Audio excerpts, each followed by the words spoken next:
Who would Jesus bomb? This question is primarily addressing a Christian audience, but the same issues face the Muslims and the Jews. God's message is tolerance and love, not self-righteousness and hatred. Please consider, thou shalt not kill, and as ye sow, so shall ye reap. Not a lot of ambiguity there.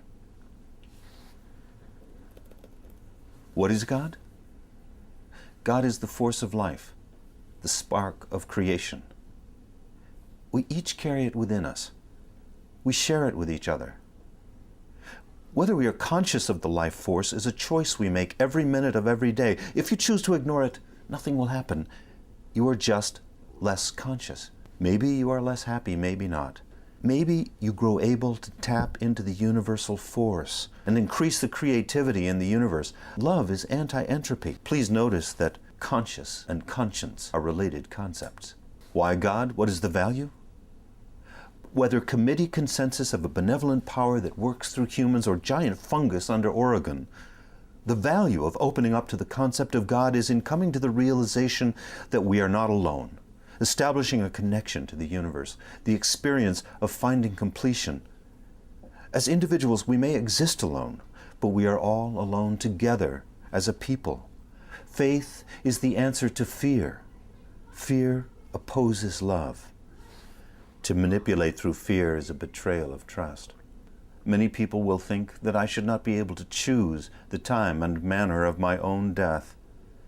My position is that I only get one death. I want it to be a good one.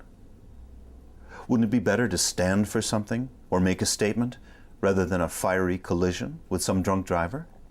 Are not smokers choosing death by lung cancer? Where's the dignity there? Are not the people who ignore the environment killing themselves and future generations? Here is the statement I want to make. If I am required to pay for your barbaric war, I choose not to live in your world. I refuse to finance the mass murder of innocent civilians who did nothing to threaten our country. I will not participate in your charade. My conscience will not allow me to be part of your crusade. There might be some who say it's a coward's way out. From my point of view, I am opening a new door. What is one more life thrown away in this sad and useless national tragedy? If one death can atone for anything, in any small way, to say to the world, I apologize for what we have done. I am ashamed for the mayhem and turmoil caused by my country. I was alive when John F. Kennedy instilled hope into a generation, and I was a sorry witness to the final crushing of hope by Dick Cheney's puppet, himself a pawn of the real rulers, the financial plunderers and looters who profit from every calamity, following the template of Reagan's idiocracy. The upcoming elections are not a solution. Our two-party system is a failure of democracy. Our government has lost its way since our founding fathers tried to build a structure which allowed people to practice their own beliefs as far as it did not negatively affect others. In this regard, the separation of church and state needs to be reviewed. This is a large part of the way that the world has gone wrong. The endless defining and dividing of things, micro-subcategorization, sectarianism. The direction we need is a process of unification, integrating all people into a world body, respecting each individual.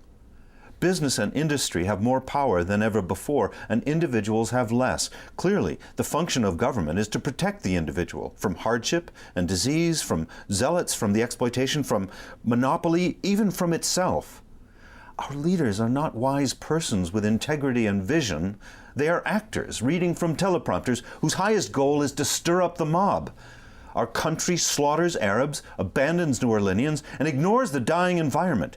Our economy is a house of cards, as hollow and fragile as our reputation around the world. We, as a nation, face the abyss of our own design. A coalition system, which includes a Green Party, would be an obvious better approach than our winner-take-all system. Direct electronic debate and balloting would be an improvement over our non-representative Congress. Consider that the French people actually have a voice because they are willing to riot when the government doesn't listen to them. Any people, anywhere, being inclined and having the power, have the right to rise up and shake off the existing government. Abraham Lincoln. With regard to those few who crossed my path carrying the extreme and unnecessary weight of animosity, They seemed by their efforts to be punishing themselves. As they acted out the misery of their lives, it is now difficult to feel anything other than pity for them. Without fear, I go now to God. Your future is what you will choose today.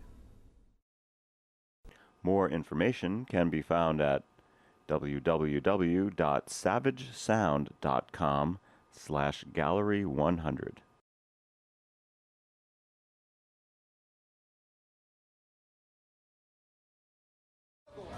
I'm Andy Thayer, and you're watching Chicago Independent Television. I see the soul of a nation, must be true 'cause I've seen it on TV.